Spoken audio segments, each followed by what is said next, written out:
कल शाम को चौक में 2-4 ज़रूरी चीज़ें खरीदने गया था। पंजाबी मेवा फरोशी की दुकान रास्ते में पड़ती है। एक दुकान पर बहुत अच्छे रंगदार गुलाबी सेब सजे हुए नजर आए। जी ललचा उठा। आजकल शिक्षित समाज में विटामिन और प्रोटीन के शब्दों में विचार करने की प्रवृत्ति हो गई है। टोमेटो को पहले कोई सेंध भी न पूछता था, अब टोमेटो भोजन का आवश्यक अंग बन गया है। गाजर भी पहले गरीबों के पेट भरने की चीज थी। अमीर लोग तो बस उसका हलवा खाते थे। मगर अब पता चला है कि गाजर में बहुत विटामिन है, इसलिए गाजर को भी मेजों पर स्थान मिल गया है।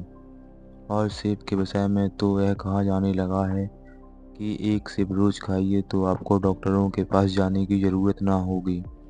डॉक्टरों से बचने के लिए हम नींबूपानी तक खाने को तैयार हो सकते हैं। सेब तो रस और स्वाद में अगर आम से बढ़कर नहीं तो आम से घटकर भी नहीं। हाँ, बनारस के लंगड़े और लखनऊ के दशहरी और बम्बई के अल्फांसो के बाद दूसरी है। उनसे टक्कर का फल तो संसार में कोई दूसरा नहीं है।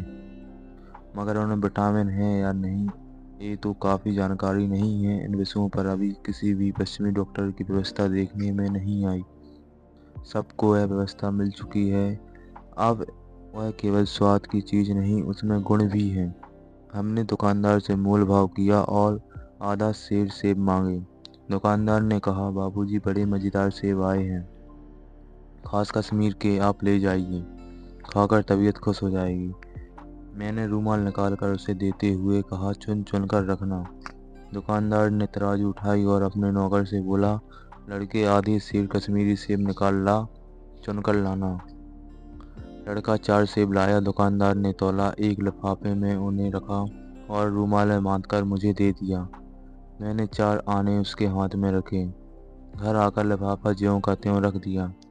रात को सेब या कोई दूसरा फल खाने का कायदा नहीं है। फल खाने का समय तो प्रातः काल के समय है। आज सुबह मुँह हाथ धोकर जो नाश्ता करने के लिए एक सेब निकाला तो सड़ा हुआ था। 1 रुपए के आकार का चिकला गल गया था, समझा। रात को दुकानदार ने ना देखा होगा। दूसरा निकाला मगर यह आधा सड़ा हुआ था। अब संदेह हुआ, दुकानदार ने मुझे धोखा तो नहीं दे दिया। तीसरा सेब निकाला, यह सड़ा तो ना था मगर एक तरफ दबकर बिल्कुल पिचक गया। चौथा देखा, वह ज्यों का त्यों बेदाग था मगर उसमें एक काला सुराग जैसा अक्सर बेरों में होता है। काटा तो भीतर वैसे ही धब्बे जैसे कीड़े बेर में होते हैं। एक सेब भी खाने लायक नहीं। 4 आने पैसों का इतना गम ना हुआ जितना समाज में चारित्रिक पतन का। दुकानदार ने जाने पूछकर मेरे साथ धोखेबाजी का व्यवहार किया। एक सेब सड़ा हुआ होता तो मैं उसको क्षमा के योग्य समझता, सोचता उसकी निगाह ना पड़ी होगी। मगर चारों के चारों सेब खराब निकल जाएं, यह तो साफ धोखा है। मगर इस धोखे में मेरा भी सहयोग था। मेरा उसके हाथ में रूमाल रख देना मानो उसे धोखा देने की प्रेरणा थी। उसने भांप लिया कि महाशय अपनी आंखों से काम लेने वाले जीव नहीं है, और इतने में चौकस हो गया कि घर से लौटने आएंगे। आदमी बेईमान तभी करता है तब उससे अवसर मिलता है। बेईमानी का अवसर देना चाहे अपने ढीलेपन से हो या सहज विश्वास से, बेईमानी में सहयोग देना है। पढ़े लिखे बाबुओं और कर्मचारियों पर तो अब कोई विश्वास नहीं करता। किसी थाने या कचहरी या म्यूनसिपालिटी में चले जाइए, आपको ऐसी दुर्गति होगी कि आप बड़ी से बड़ी हानि उठाकर भी उधर ना जाएंगे। व्यापारियों की साख अभी तक बनी हुई है।